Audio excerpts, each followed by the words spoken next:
There are moments in life when the world underestimates us so deeply, it feels as if the weight of every doubt and every sneer crushes the very air we breathe.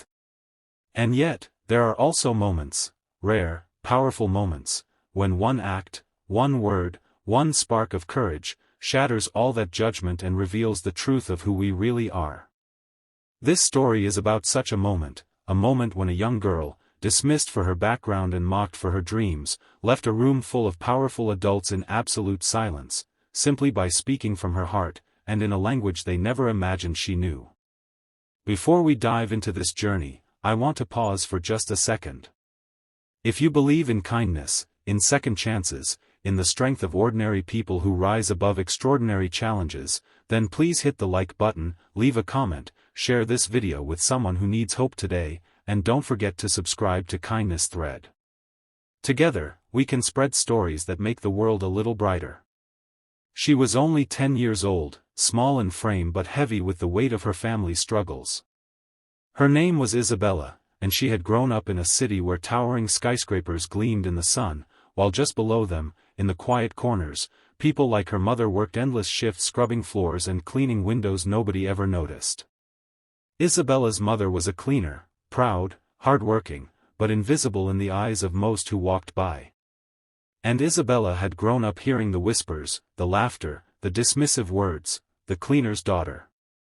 For Isabella, the world often felt like a stage she wasn't invited onto. At school, other children would compare clothes, holidays, or the jobs their parents had. She never boasted, she only listened. But what nobody knew was that Isabella had a secret, one nurtured quietly in the stillness of long nights and early mornings. Her mother, who never finished her own education, had always told her, "Your mind is your freedom, I say. Learn, and no one can take that away from you."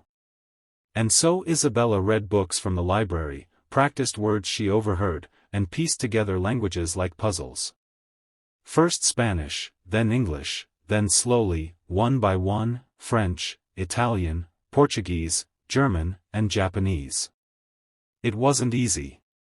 Imagine a little girl with an old second-hand dictionary, whispering strange words under her breath while folding laundry, or tracing foreign alphabets on scrap paper while her mother's tired hands rubbed the ache from her back after work.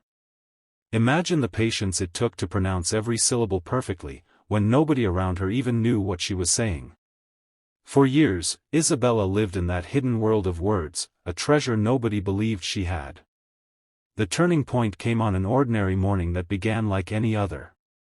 Her school was hosting a prestigious competition, the Future Leaders program, sponsored by a major international company. Children were invited to come forward and present themselves before a panel of judges.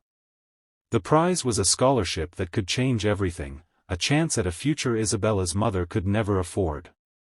But when Isabella walked into that glass-walled room, with her simple pink shirt and her old backpack, she saw the way the judges looked at her. They saw only a poor girl, the daughter of a cleaner. When Isabella spoke up and said softly, "I speak 7 languages," the room burst into laughter. The judges, polished in their suits, exchanged amused glances. One of them even leaned forward with a smirk and repeated her words as if mocking, "7 languages? You? The cleaner's daughter?" The humiliation burned inside her, but she did not cry. She stood there, shoulders trembling, fists clenched, heart racing.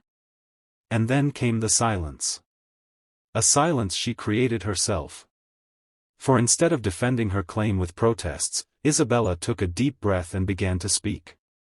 First in flawless French, her voice steady, her accent clear. Then in German, rolling the words with precision. The judges blinked in surprise. She switched to Portuguese, then Italian, then Spanish, each language flowing from her like music. The room that had mocked her was no longer laughing. And finally, she looked directly at the panel, her eyes fierce and unyielding, and spoke in Japanese. Her words were soft, but her tone was powerful, carrying not just knowledge but dignity, discipline, and strength.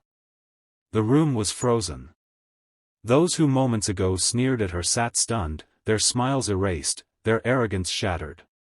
One of the judges, who happened to be of Japanese heritage, leaned back in awe, unable to believe what he had just heard from a girl so young.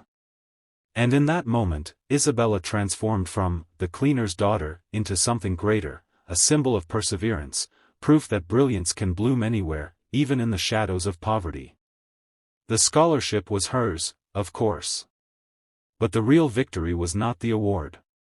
It was the respect she earned, the way her mother's eyes filled with tears of pride when she heard what had happened. For the first time, Isabella felt seen not for where she came from, but for who she truly was. Her journey did not end there. Opportunities opened, doors that had long been shut creaked wide, and people who once dismissed her name now spoke it with admiration. But Isabella never forgot the laughter she faced, nor the long nights studying under the dim glow of a single lamp. And she never forgot her mother's words, "Your mind is your freedom."